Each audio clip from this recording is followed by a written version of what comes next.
نايلوم عند فيلمنا بزعباتي أو 1982 زوجة كونان ذا باربارين استوعله ناي أكشن فيلميو. الفيلم أشحات عمتات قدم زمان وصلت أنا أبز نمرة هايبورين إيج استوعله أواني زكايد. شعو حادثي ميراوي قد قاطبرت نتن اشتي ودو كونان زرحو زنمرة بلوت سيف النار أين كاللغ عن رئي. نسو نسابات ندق أنستيو ويون عراويت فتسيمات أمني بالخان طامنو زلكا نتحان سيف قابتشايو بموالي قل زلو.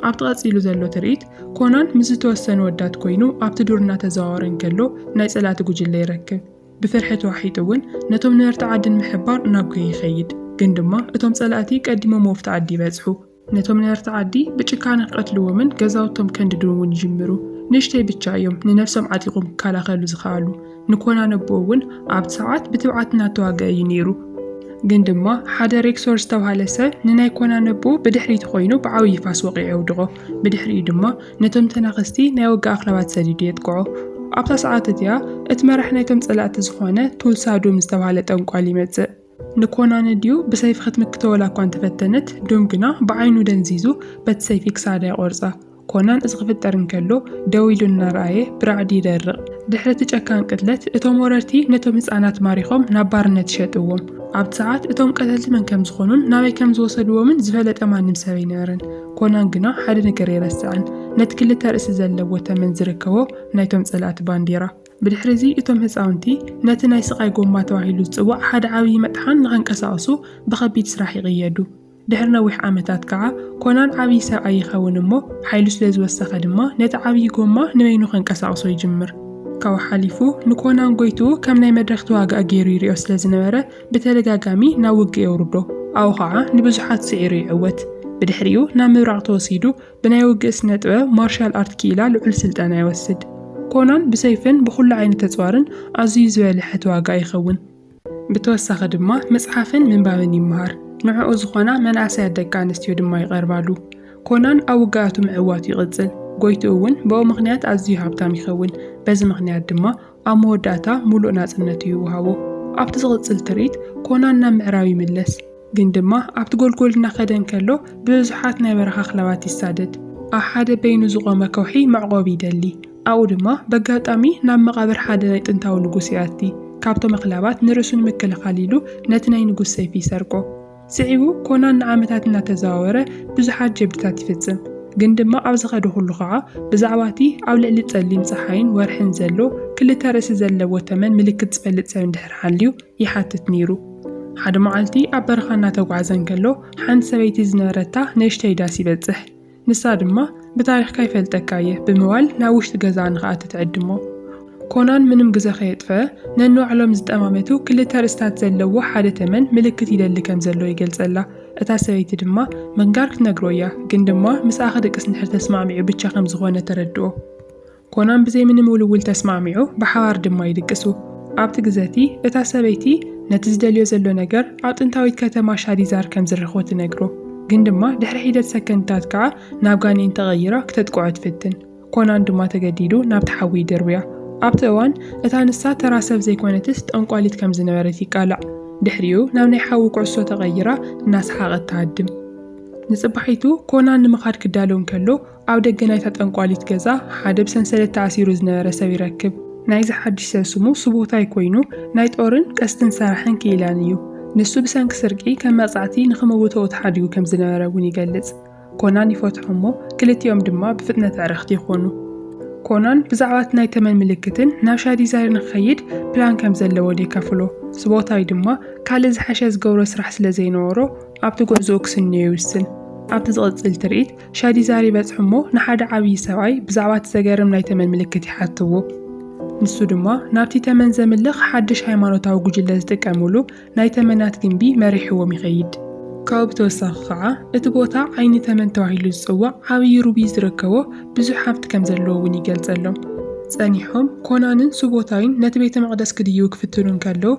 فاليريا مستوهالت حانت كالي سراعيتي الرخو سلستيون بحوار بمخان دما نابت بيت مقدس سيرون بمتاو نتهافتيك سرقو يوسنو بدحرزي فاليريا نتجن بديبا نتلعلو اي دبر تفتشو او دما ريكسور هايمانوتاو سنة سرعاتنا فتسامت رخو نسو حانت قوال كدانا وصيا نابتنا يقود قوات تمنات نغدربه يدن زيزانيرو በቲ ካሊእ ገጽ ከዓ ኮናንን ስቦታይን ናብቲ ዓይኒ ተመን ዝርከቦ ብግዙፍ ተመን ዝሕሎን ጉድጓድ ይበጽሑ።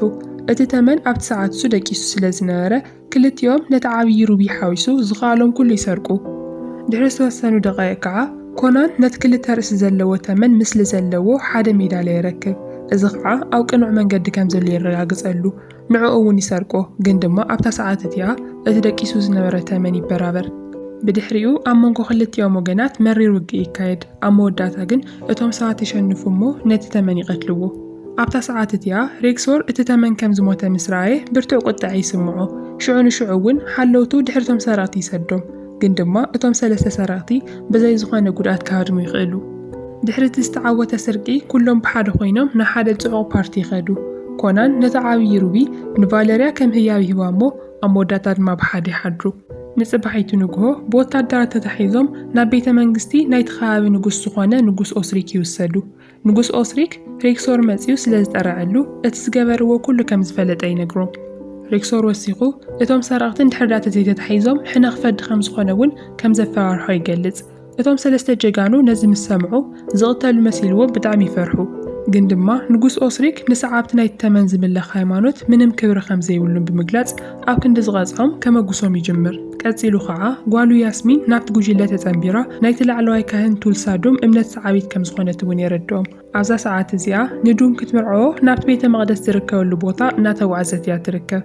ኦስሪክ ነዞም ሰለስተ ጀጋኑ ብዙሕ ህያባት እናሃቦም ጓሉ ካብ ኢድ ቱልሳዶም ድሕሪ ዳድሒኖምዋ ንጉስ ንኽኮኑ ዘኽእሎም ብዙሕ ሃፍቲ ክቦም ከም ዝኾነ ቃል ይኣትወሎም። ድሕሪ ዝተወሰነ ግዜ ኮናንን ቫለርያን እንደገና ተቐራሪቦም ነንባዕሎም ዘለዎም ፍቕሪ ይገልጹ።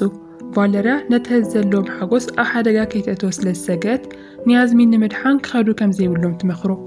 ነቲ ሕዝ ዘለዎም ሃፍቲ እናተሓጎሱሉ ክነብሩ ንንጉስ ኦስሪክ ድማ ባዕሉ ምስ ፀገሙ ክትሓሓዝ ክሓድግዎ ከም ዘለዎም ትገልጸሉ።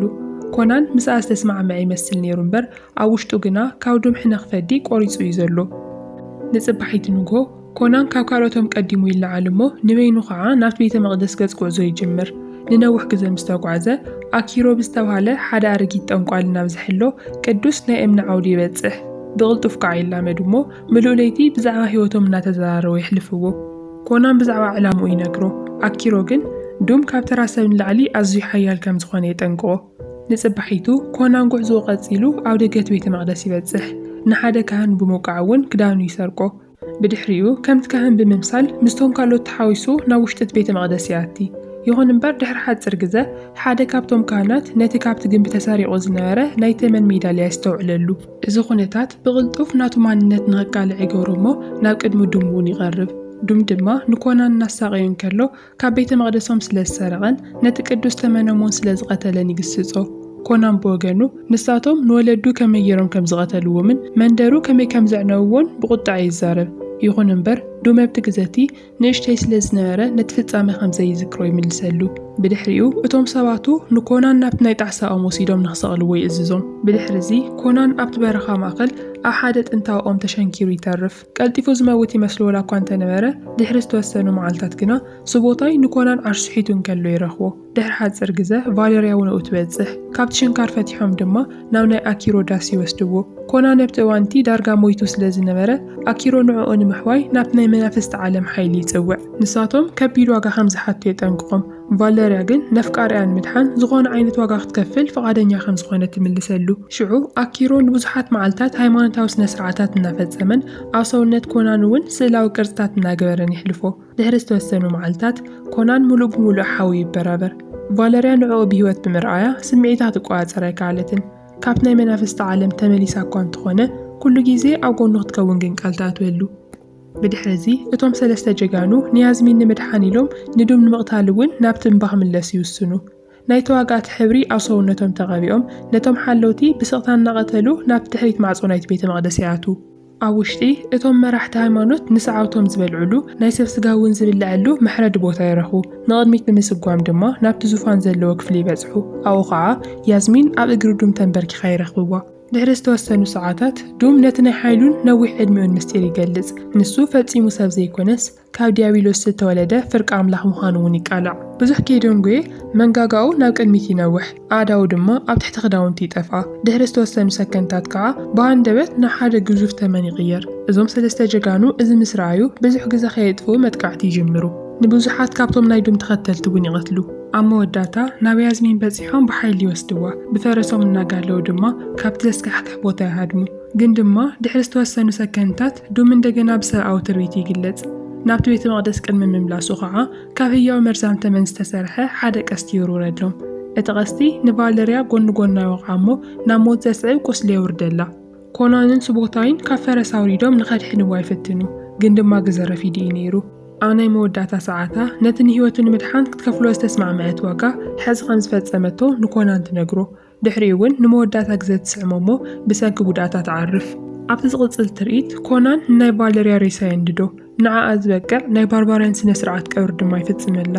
ያዝሚን ኣብ ጥቕኡ ኮይና ኣብቲ ከውሒ ተኣሲራ እናሃለወት ዱም ነዚ ሓዊ ሪኡ ክመጸካ እዩ ብምባል ተላግጸሉ። ኮናን ግና እቲ ጸላኢ ናብኡ ክመጽእ ከም ዝደሊ እናምሰለ ፍሽኽ ጥራይ ይብል።